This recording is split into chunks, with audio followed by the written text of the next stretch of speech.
Olá, eu sou Natália Cuminali e começa agora mais um episódio do podcast Futuro da Saúde. O tema do podcast hoje é a pandemia de coronavírus e as transformações que a Covid-19 causou nas nossas vidas. O vírus, que saiu da China em janeiro, continua a circular pelo mundo e já causou mais de 160 mil mortes no Brasil. Fomos pegos de surpresa, ninguém estava preparado para lidar com as mudanças que o vírus impôs. Para conversar comigo sobre esse tema, tenho a honra de receber hoje aqui a Monja Cohen, que lançou no mês passado o livro Vírus, que é um relato pessoal da Monja sobre a pandemia do coronavírus inspirada na literatura de cordel. Monja, seja muito, muito bem-vinda. É um prazer enorme ter você aqui. Obrigada, Natália. É um prazer estar com você. Antes de começar, eu preciso avisar que a gente está gravando esse episódio à distância e não no estúdio, e cuidamos para que a qualidade seja sempre a melhor possível. Mais um aviso, não se esqueçam de assinar o podcast para não perder o próximo episódio. Monja, no livro você recria de forma muito poética as várias fases do vírus. Eu anotei uma passagem aqui sobre o fique em casa. Você diz fique em casa, mas que casa é essa? Não a edificação, mas estar em contato com você na mais íntima união. O que a gente aprendeu, Monja, sobre a nossa casa? É o nosso templo? Teve gente que ficou em desespero de se ver preso num lugar só. Eu acho que cada um de nós responde ao isolamento social de forma diferente. Se nós pudermos apreciar cada instante da vida e onde nós estamos, nós ficamos melhor. Se nós estivermos num lugar reclamando e querendo estar noutro lugar, nós criamos um estado de infelicidade, de tristeza, de aflição. E, ao mesmo tempo, onde nós estamos é o melhor lugar do mundo, porque é onde estamos. E esta é a casa, este é o templo, esse é o lugar sagrado. E, ao mesmo tempo, este é o lugar do afeto, esse é o lugar do encontro. Na medida que nós não podemos nos encontrar presencialmente, é em casa, através dos celulares, das redes sociais, que nós podemos encontrar outras pessoas. Então, ninguém está sozinho. Cada um de nós esteve e está, neste momento ainda, na pandemia, não é? E na pandemia nós temos que ficar isolados. A única coisa que a medicina confirma é o isolamento social e o uso de máscaras. Ainda não temos vacinas, não temos remédios comprovados, então por que reclamar se essa é a única possibilidade de sobrevivência e de causar bem-estar a outros seres? Nós estamos em casa, você está no seu corpo, o seu corpo é sua casa, e esse corpo é o local sagrado onde habita a sua vida. Ela não está lá fora, ela não está na rua, ela não está no seu amigo, na sua amiga, nem no seu namorado, sua namorada, está em você. O amor também está em você. O amor não depende de outro ser, você é um ser humano com capacidade de amar. Então, quando começamos a perceber isto, nós saímos desse lugar da aflição, da ansiedade, de querer que acabe, de querer ir para a rua. Aqui em São Paulo já mudou bastante, tem muito trânsito de novo. Muito. Não é muita gente trabalhando, muita gente indo para os seus escritórios, ainda assustados, com um pouco de medo, né? Algumas escolas estão voltando. Então, é um momento lento ainda, mas é um momento de atenção. Quando a gente vê o que está acontecendo na Europa agora, não é? Que estão fazendo lockout, fechando tudo. De noite tem que estar todo mundo em casa. Por quê? Porque começou outra vez uma nova onda. E por que as novas ondas de contágio acontecem? Quando a gente relaxa na atenção. Não vou usar máscara, vou almoçar com os meus amigos, e na hora que a gente está almoçando, a gente senta pertinho, a gente tira a máscara. Pode ser que alguém, não que esteja contaminado, mas passou por alguém que estava contaminado. E o vírus que estava no ar está na roupa, pode estar na mão do seu amigo que está almoçando com você. E esse vírus está na mesa, e você tirou a máscara, e o vírus falou: oba, chegou um hospedeiro, e pula em você. Então a gente tem que tomar cuidado, ainda estamos na época do cuidado. Agora, Monja, você falou sobre a segunda onda, né? E de fato a gente está vendo os números subirem na Europa com um pouco de aflição, se isso vai vir para o Brasil. Eu outro dia estava conversando com uma pessoa que mora na Europa e ela falou, Natália, dá um pouco de angústia, porque parece que a gente vai viver tudo isso de novo. E parece que a gente não sabe exatamente quando isso vai acabar, né, Monja? Apesar da gente ter algumas coisas no radar, as vacinas sendo estudadas, que vão ser importantíssimas, a gente não tem uma data de validade para essa pandemia. E por que é tão difícil lidar com essa incerteza? É porque a gente pensava que havia alguma certeza no mundo e nunca houve. Não há nada, nenhuma certeza em nada. No emprego, no relacionamento, no afeto, no desafeto. Nada é fixo, nada é permanente. E nós tínhamos a ilusão, que eu posso chamar até de delusão, de acreditar no falso, que havia algumas coisas que eram fixas e permanentes, e não são. Eu conheço uma monja que ela trabalhou para o governo durante muitos anos, e de repente o governador anterior, ele fechou a autarquia na qual ela trabalhava. Ela estava há 30 anos, extremamente confortável, estava tudo tão bem, e de repente a autarquia do nada foi fechada. E ela ficou sem chão, não é assim? Sim, saiu totalmente da zona de conforto, do que estava ali, do que fazia a vida dela. Pois então, e isso é para todos nós. Às vezes você está trabalhando numa empresa e você acha que você está confortável, que você está estável, a empresa fecha. Tem empresas, agora eu tenho, o ano passado, ano retrasado, fiz muitas palestras para empresas que se fundiram. Uma comprou a outra. E as pessoas que tinham as mesmas funções em cada uma das empresas ficaram muito assustadas, porque uma ficaria, a outra iria embora. E eu dizia: vai embora aquele, aquela que tiver medo, aquele, aquela que tiver insegurança, aquele, aquela começar a fazer bobagem porque está aflito e ansioso. Se você se mantiver no seu eixo de equilíbrio, na sua presença e fazendo o seu melhor, provavelmente você vai aquele que vai manter esse emprego ou conseguir um emprego melhor. E é só isto. Não tem nada que a gente possa segurar, se agarrar. Isso é a vida. Quando Buda estava morrendo com 80 anos de idade, seu último sermão, pense bem, qual seria as últimas palavras que uma pessoa faria para as pessoas, para quem ama, para quem está ao seu lado? O último ensinamento, um professor, né? Ele falou assim: não se desesperem. Tudo que começa termina. Não é meu corpo que vocês amam, é o ensinamento. Façam do Dharma o seu mestre e eu vivo para sempre. Ou seja, não se lamente se alguém morreu, porque esta pessoa que morreu deixou em você uma memória belíssima, deixou ensinamentos excelentes. Não se preocupe se esse emprego acabou agora, porque estão surgindo novos empregos. O mundo está se transformando muito mais rapidamente por causa da pandemia. Tantas áreas de trabalho que surgiram, entregas, compras virtuais, todo o mercado virtual que era muito incipiente ainda, ele ficou muito importante agora e ele vai continuar. As aulas, os cursos online, nossa, tudo isso chegou para ficar. Ele não está de passagem. E nós temos que aprender a usar essas plataformas, temos que aprender a conviver.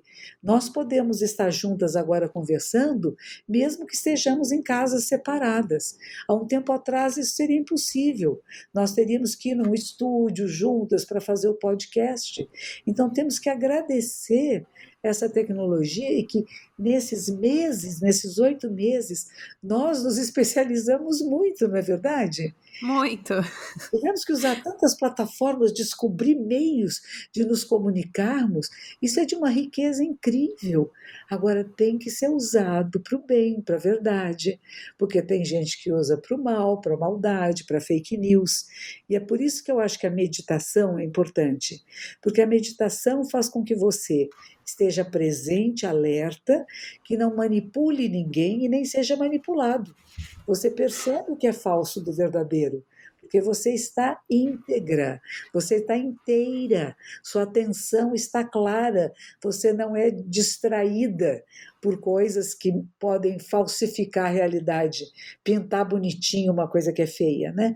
Você tem que ver o que é, assim como é.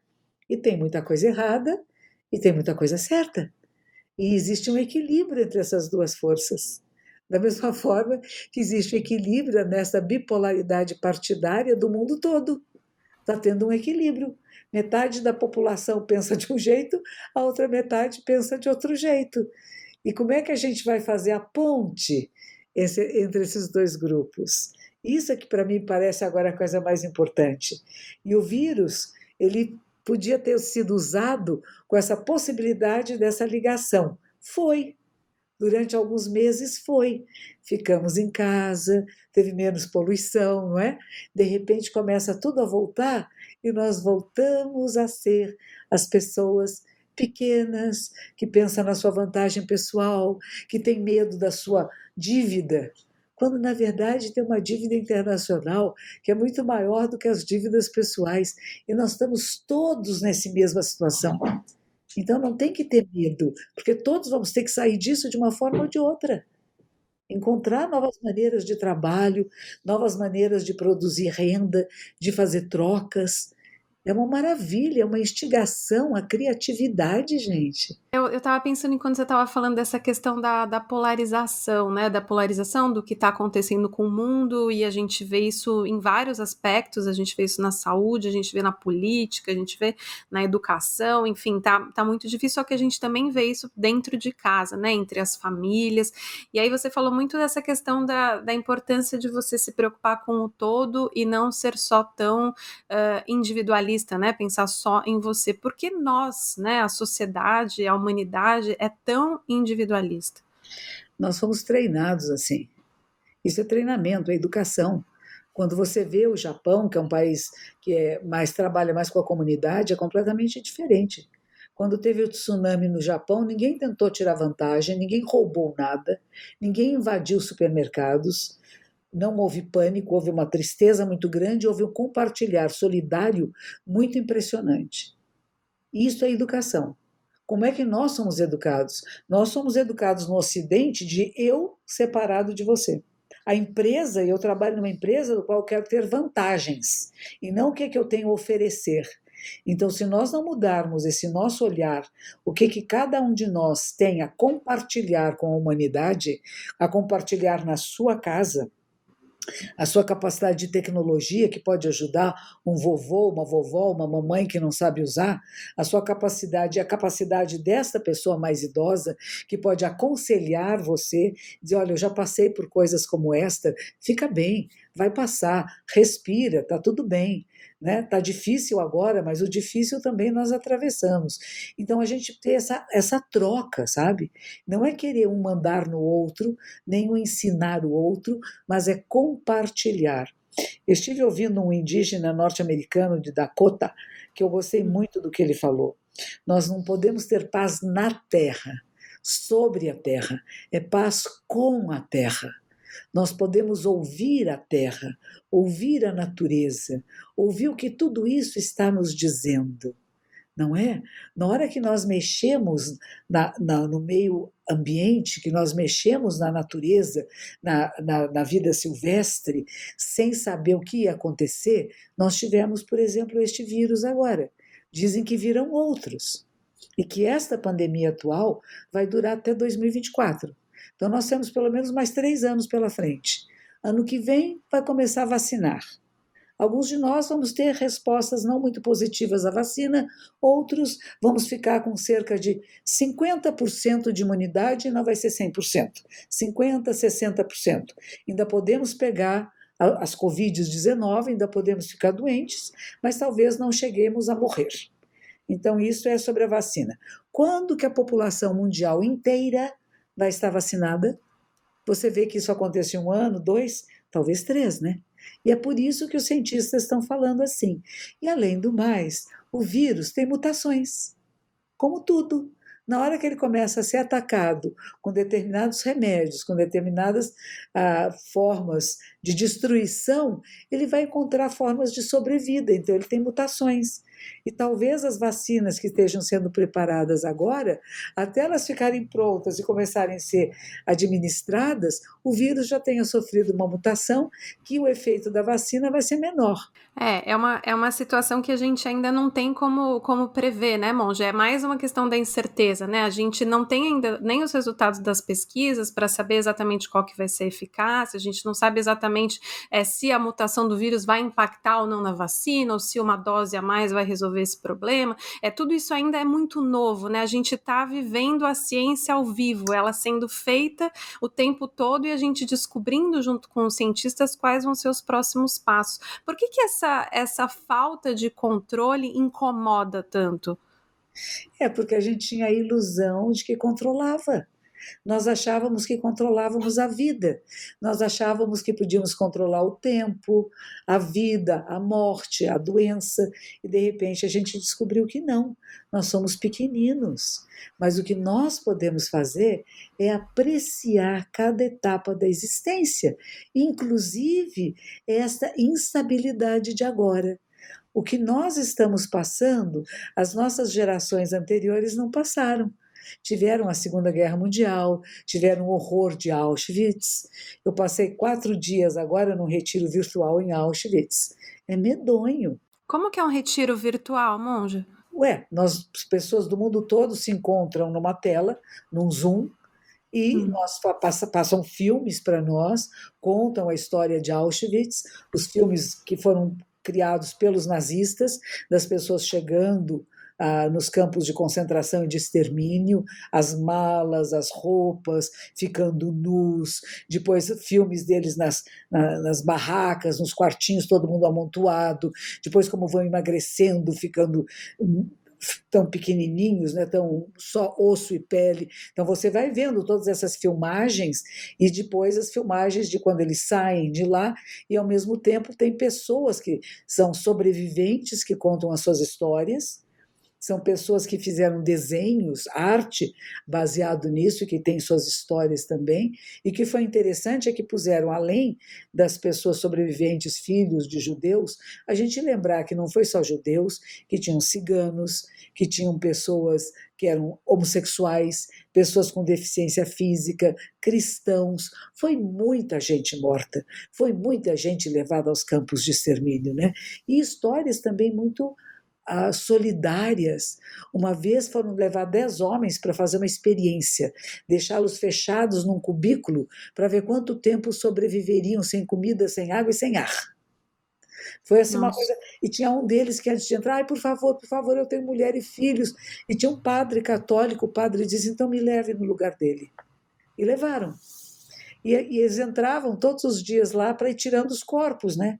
E o último que morreu foi o padre, porque o padre ainda estava vivo quando lhe deram uma paulada para morrer, porque não tinha mais jeito, ele não morria. Então tem coisas assim muito incríveis de você ver, aquele que entrega a sua vida pelo outro, não é? Aquele que chora pela sua vida, e tudo isso faz parte de nós. Como é que seres humanos podem tratar seres humanos dessa forma? Crianças com os pés completamente queimados, que eram obrigados a ficar descalços na neve de castigo, e queimava o pé. É uma dor medonha. Então, tem muitos horrores que foram feitos lá. E, ao mesmo tempo, a gente pensar que, apesar disso tudo, sobreviventes existem, que se casaram, que tiveram filhos e que a vida continua. Então, pense nisso. Nós estamos passando por uma situação muito difícil, todos nós, mas estamos sobrevivendo. Alguns estão ficando, alguns estão morrendo. E nós temos que orar pelos mortos. Tem uma passagem no seu livro, Monja, que você fala isso, fala que dessas circunstâncias inéditas, né? O caixão lacrado, o pastor pelo celular e essa questão da despedida, né? Eu até citei na abertura que a gente tem mais de 160 mil mortes, né? Uma dor para milhares de famílias. Agora, quem não perdeu ninguém, você acha que acabou minimizando a pandemia? Tem algumas pessoas que a gente falou negativismo, né? Eu nego, não é assim tão grave, vai ser para todo mundo, não tem importância. Existe um grupo, uma cidadezinha nos Estados Unidos, em que todos eles resolveram que eles não vão usar máscaras, porque eles não vão pegar a doença. E aí, se alguém põe máscara, quase apanha na rua. São as loucuras que existem entre nós humanos, né? A gente ri da loucura, né, Monja? A gente ri da bobagem, é como aqueles que dizem que a Terra é plana. Você fala, bom, é plana para você, né? Porque a ciência prova o contrário. Então a gente sabe que tem um vírus, uma coisinha invisível que pode danificar a vida de alguém, pode causar muito sofrimento, pode levar à morte, em outras pessoas pode não acontecer nada, e que muitos vão ficar contagiados, isso já era esperado, mas que a gente pode minimizar dor e sofrimento, é verdade. E aí tem políticas públicas e tem cada um de nós sendo corresponsável pela realidade que está vivendo.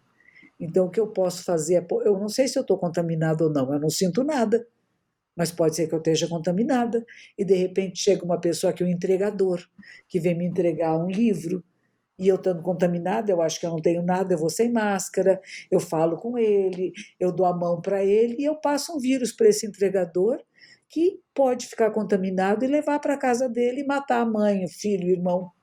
Então, são coisas que a gente tem que pensar no outro.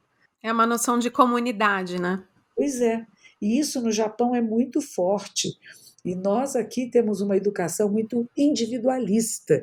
Então, para mudar esse olhar individualista para o olhar coletivo, leva algum tempo. E eu acho que o vírus ajudou um pouco.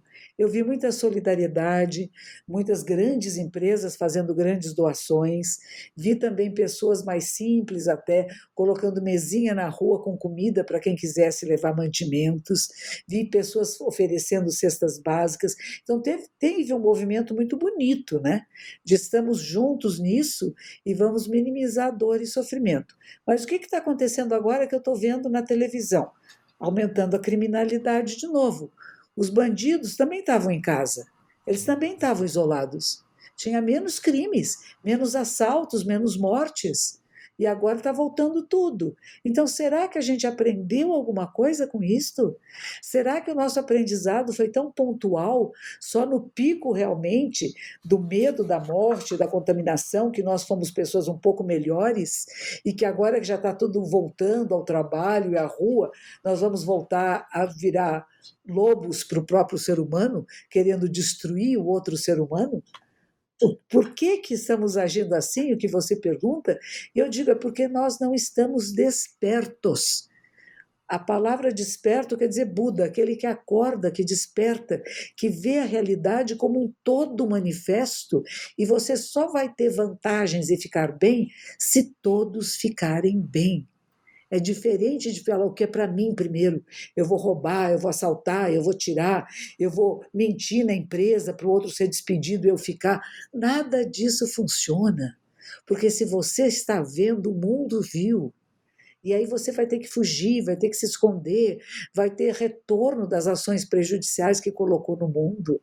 Então está na hora da gente começar a fazer o bem e de restaurar relacionamentos que se romperam por partidos políticos, por pensamentos econômicos.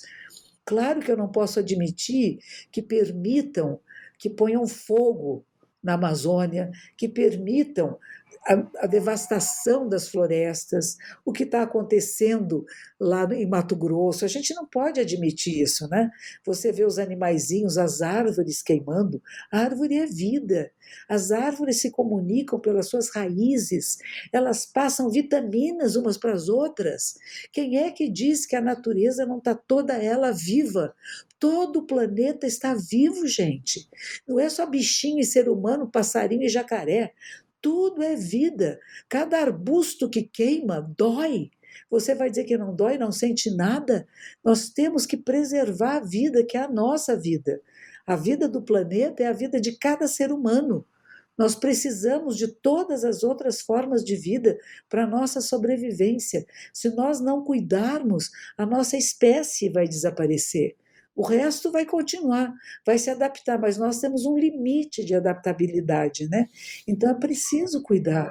E as pessoas que só estão pensando em lucro pessoal, em vantagem, em dinheiro, quero abrir minha loja porque estou perdendo dinheiro, torne a sua loja virtual. Se adapte ao mundo que está chegando. QR Code, agora que falou, aqueles códigozinhos, ou você se adapta, ou você cai fora. E não adianta querer voltar ao que era antes, porque não tem um antes que era bom. O antes não estava bom. O mundo, quando nós estávamos vivendo antes da pandemia, estava poluído de uma competição muito feia, com muitos crimes, muitas mentiras, muitos abusos. E não era um mundo bonito. Passou um momento assim de medo e de cuidado, que ficamos todos tão gentis, amorosos, e agora estamos voltando a ficar malvadinhos de novo? Gente, veja o que nós atravessamos, que dificuldades. Teve uma live que a gente fez em junho, eu não sei se você lembra, você me disse que ninguém sairia dessa pandemia sem se transformar, mesmo que não percebesse de imediato. É meio que assim, a gente estava vivendo aquilo ali e muita gente falando, não mudei, tá tudo igual para mim. E você falou assim, você me contou uma historinha e você falou assim, ninguém vai sair dessa pandemia sem se transformar, mesmo que não perceba agora. Você acha que a gente mudou? Todos nós mudamos, nós não cessamos de mudar. A coisa é esta, com pandemia ou sem pandemia, cada encontro que temos, cada livro que vemos, cada filme que assistimos, cada novela que seguimos, agora temos a novela da eleição nos Estados Unidos, e isso é a nossa vida. E cada encontro que a gente tem nos modifica, não é? Então a vida é modificação, é transformação e movimento. A diferença é que nós podemos escolher como vamos nos transformar. E muitas pessoas não sabem disso, porque estão sendo transformadas. Nós estamos sendo modificados, é incessante o processo, quer você tenha consciência dele ou não. O corpo está se modificando. Agora é melhor ter a consciência, né, monja? Se ter a consciência, você pode fazer escolhas. Senão você não escolhe. O importante é você saber escolher. Por isso que eu digo que a meditação é importante para você ter o discernimento correto, para você não ser manipulada por nada nem por ninguém, e não manipular. Quando vem uma fake news, quando uma coisa é mentirosa, você logo percebe, você fala, nossa, isso é fake, que interessante, não fica nem com raiva. Você percebe, você não passa adiante. E se você tem dúvida, você vai verificar, não passa adiante o que não é verdadeiro. Nem de brincadeira. Tem pessoas que fazem isso para brincadeira, né? Vamos ver quantos bobos vão cair nessa. Um desses bobos pode acreditar e pode cometer um crime, gente. Então tenha cuidado com o que fala, o que faz e como você pensa. Eu acho que a pandemia foi um momento de introspecção, e aqueles que souberam gostar de si mesmo, gostar de um ser humano, foram capazes de se relacionar melhor na sua casa, com as pessoas próximas e mesmo com as distantes. E teve gente que não conseguiu, mas não tem importância, não é porque não conseguiu durante a pandemia que não vai conseguir até o resto da vida. Você ainda tem anos para treinar a si mesmo, a sair do seu egóico, do seu pequeno, e perceber que nós vivemos interrelacionados com tudo que existe e que é cuidando que somos cuidadas. E monja, teve muita gente que na pandemia aflorou algumas coisas, né? Alteração de humor, solidão, tristeza, crise nervosa. Teve gente que abusou do álcool, teve gente que abusou da alimentação.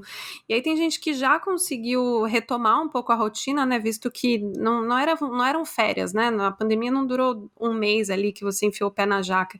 E algumas pessoas conseguiram retomar a rotina, só que ainda tem muita gente que está perdida. Para quem não conseguiu, como voltar? Eu acho que a gente não volta, a gente vai para frente.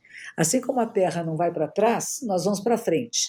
Então passamos por uma experiência dramática e cada um de nós foi procurar abrigo, repouso ou tranquilidade naquilo que conhecia.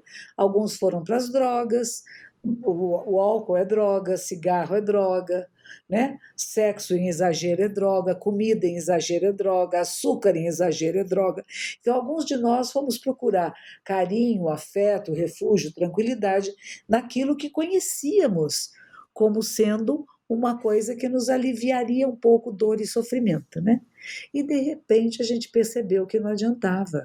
Porque quanto mais bebia, em vez de ficar melhor, acabava ficando mais brava, mais bravo, criando desavenças em casas, brigas, né? Passando mal, vomitando, quer dizer, nada disso é gostoso, né? Então chega um momento de que é importante agora reavaliar. O que você fez nesses 8 meses? O que foi benéfico e o que não foi tão bom?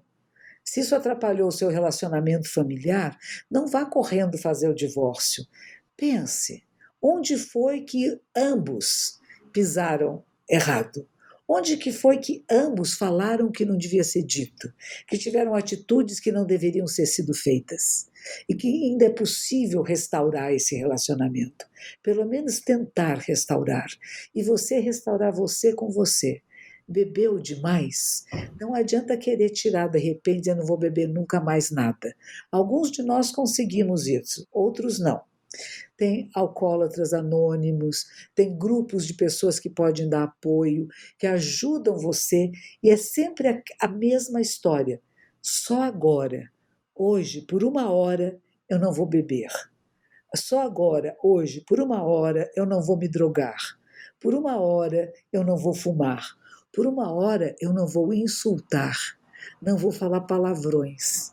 Não vou responder com grosseria nos Facebooks, nos Instagrams, nas redes sociais. Pense nisso. A gente tem que trabalhar com o instante, com o momento. Em alguns instantes, e você vai retomando um hábito que você já tinha, de beber pelo prazer de saborear alguma coisa, mas não para si, não para adormecer seus sentimentos. Nós temos que sentir. Sentir dor, tristeza, ansiedade, tudo isso é bonito, isso faz bem para o ser humano. Nós temos essa possibilidade incrível de sentimentos, né? Então não queira anestesiar-se. Esteja presente, seja vivo. Sinta, sinta o que você tem que sentir. Vai tirando essas drogas um pouco de você. Excesso de comida, excesso de bebida, excesso de açúcar, excesso de sal, tudo que é excessivo. Vai procurando o caminho do meio. E esse caminho do meio, ele é mais agradável de se trilhar. Não significa que nunca mais vai beber, nunca mais vai fumar, nunca mais vai comer um doce, não. Existe um caminho que é exatamente de equilíbrio. E a gente tem que procurar esse caminho. De vez em quando a gente vai errar, vai fazer bobagem, mas a gente sabe que tem um centro de equilíbrio. E eu faço isso com respiração consciente. É inspirar e expirar conscientemente. E você chega nesse ponto. E escapa, perde, fala uma palavra mais grosseira em casa com alguém, a pessoa fica triste, chora, aí você vai lá e se arrepende. E fala, nossa, eu preciso tomar cuidado. E pedir para essa pessoa que você entristeceu, me ajude. Quando eu começar a ficar rude, grosseira, grosseiro, me diga, você está passando o limite, por favor, me avise, para ver se eu consigo. Porque ninguém quer ser mal para ninguém, né? Então a gente tem que criar esse lugar do afeto, retornar ao lugar do afeto, mas alguns nunca sentiram afeto na sua vida também, né? E a gente poder acolher aqueles que não são amorosos, que são rudes, que são grosseiros, porque nunca tiveram afeto na vida. E não adianta você querer que seja diferente do que é. Quando você é capaz de acolher os outros e acolher a si mesmo, você está transformando a vida do planeta Terra. Quando você quer modificar o outro, brigar, impor a seu pensamento, você vai perder. Você não vai conseguir. Excelente, Monja. Sabe que eu perguntei para as pessoas no Instagram quais foram os aprendizados que elas tiveram, né? Primeiro as dificuldades e depois os aprendizados. E aí, primeiro as dificuldades foi essa questão de colocar limite no trabalho, controlar os impulsos da fome, essa questão de usar muitas telas, a saudade das pessoas, a briga com o marido, a briga com a criança. E aí, aprendizado foi dar valor a tudo, resiliência, a se acalmar sozinho. Eu descobri que eu estava na profissão errada. Então foram várias respostas de dificuldades e aprendizados, e as pessoas disseram que aprenderam, né? E aí eu queria perguntar para você, Monja, quais foram as suas dificuldades e aprendizados na pandemia? Então, logo que a pandemia começou, eu fui muito solicitada por canais de televisão, rádio, entrevistas, lives de atores, atrizes, jornalistas.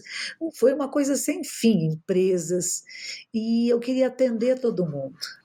E, de novo, fiquei sobrecarregada. À noite, eu precisava pôr óculos escuros para falar com as pessoas, porque a luminosidade das telas acabou me incomodando profundamente.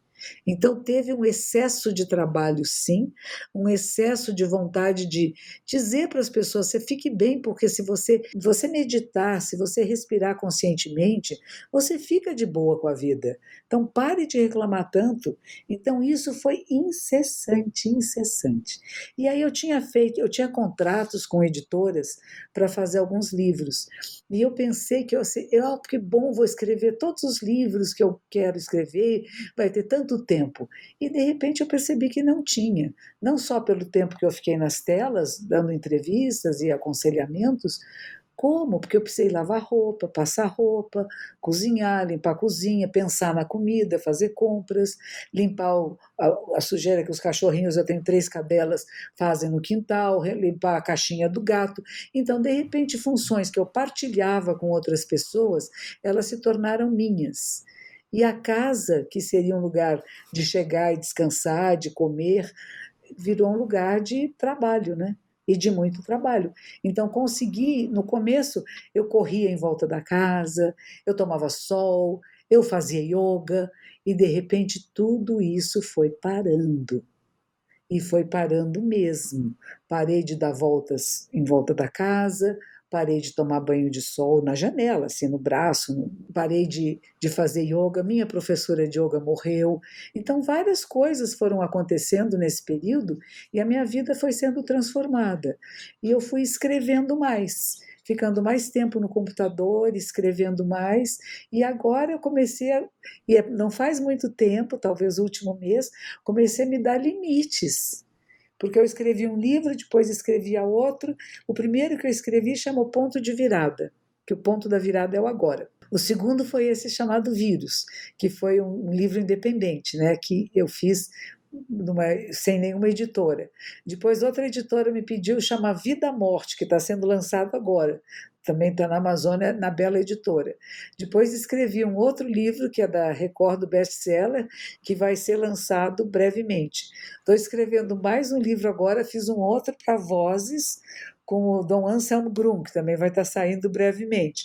Nossa! Então, foi muita coisa. Fiz 8, 9 livros, 10 livros em 8 meses, praticamente um livro por mês. Então, isso demanda muito, né? Então, eu me vi, de repente, com muita criatividade ao mesmo tempo, porque todas essas situações são muito provocativas da nossa criatividade, da nossa sensibilidade, mas, ao mesmo tempo, acabei me exagerando no trabalho, né? E eu gosto de trabalhar, eu gosto de escrever. E a coisa, talvez seja a coisa que eu mais goste de fazer. E de repente me deu essa oportunidade de desenvolver isto. Então é o que eu tenho feito. E agora o seu aprendizado maior depois de tudo isso foi o quê? Impor os limites, Monge? Isso aí, pôr limites a mim mesma. Dizer, não, agora para. Agora chega, está escrevendo, está gostoso, mas vai dar uma pausa, salva e continua amanhã. E Mas não, é difícil, não é? é um pouco difícil, mas eu já. Não, agora estou conseguindo. Agora tem sido mais saudável, vamos dizer assim, né? Então, estou me sentindo melhor. Tenho que começar uma dieta que ainda não estou começando, porque se eu paro todas as atividades físicas e fico sentada, eu engordo, eu tenho 73 anos, né?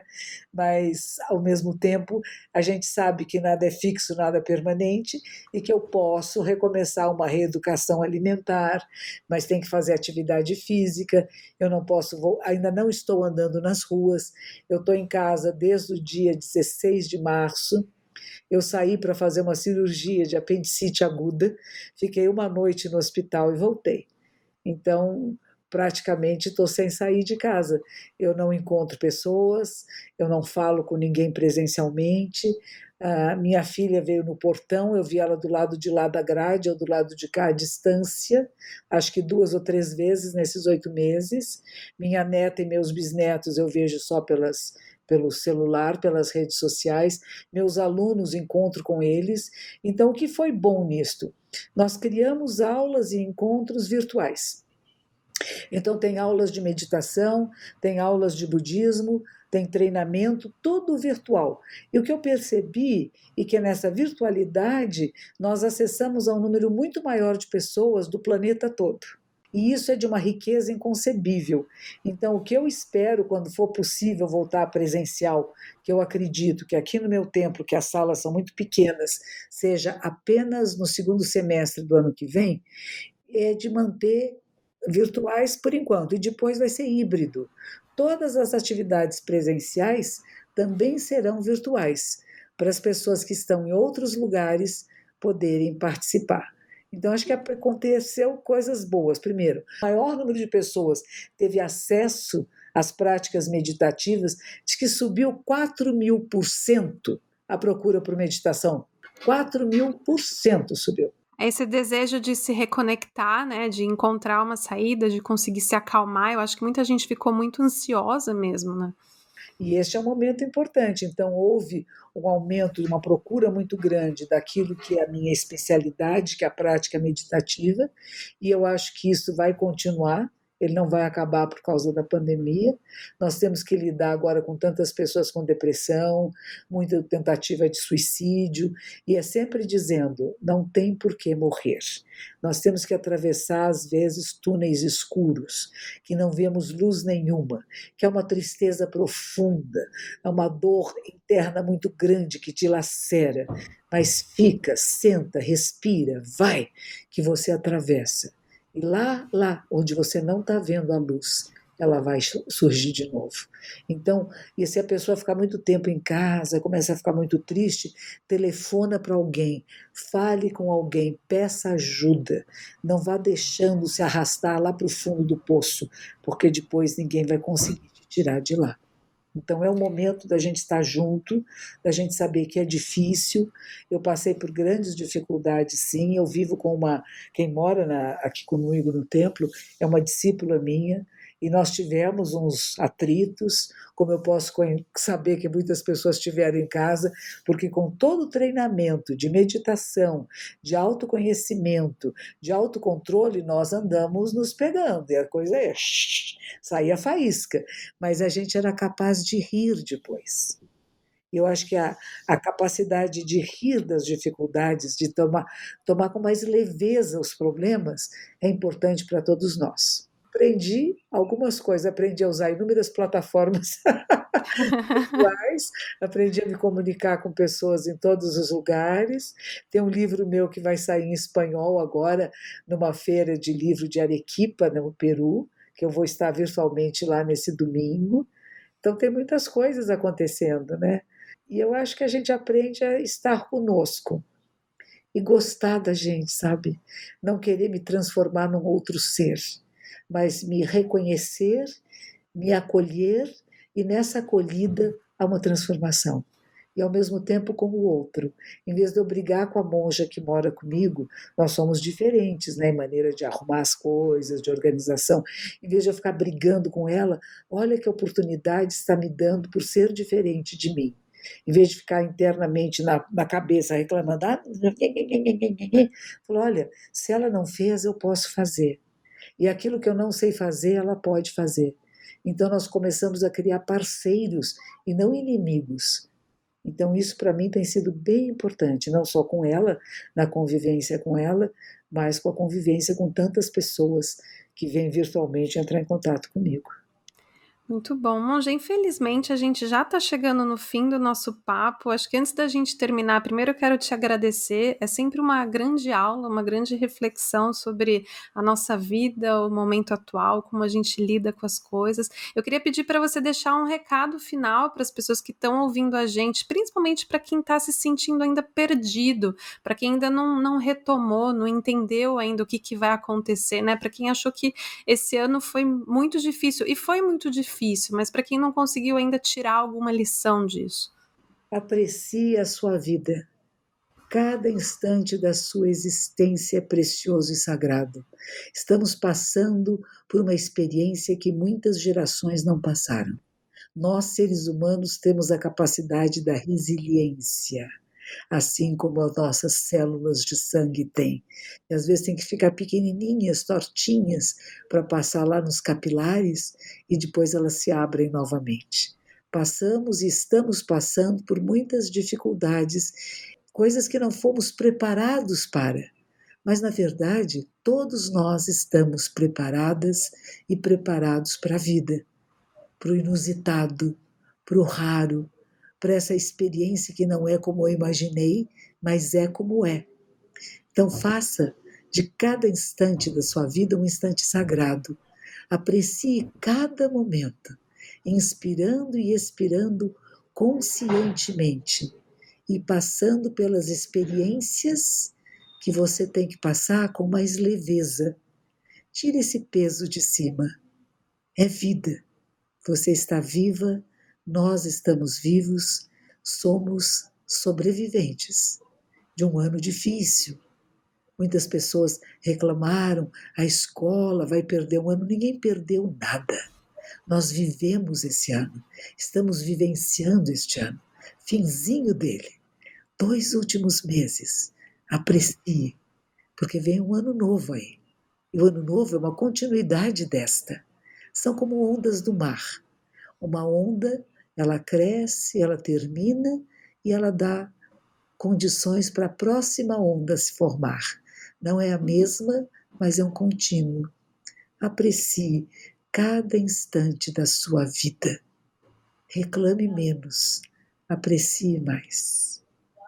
Muito bom, Monja, muito obrigada pela sua entrevista, por todas as suas palavras e por estar sempre disponível, né, para trazer um pouco de paz e de orientação para as pessoas. Muito obrigada mesmo. Obrigada a você, Natália. Até breve. Até. O podcast Futuro da Saúde chega ao fim. Agradeço a todos que nos acompanharam até agora. Obrigada também ao Edgar Maciel, que assina a edição de som do episódio. Vocês podem acompanhar as novidades e reflexões sobre saúde no site futurodasaude.com.br, no meu Instagram, @NathCuminali, e não se esqueçam de assinar o podcast para não perder o próximo episódio. Até a próxima!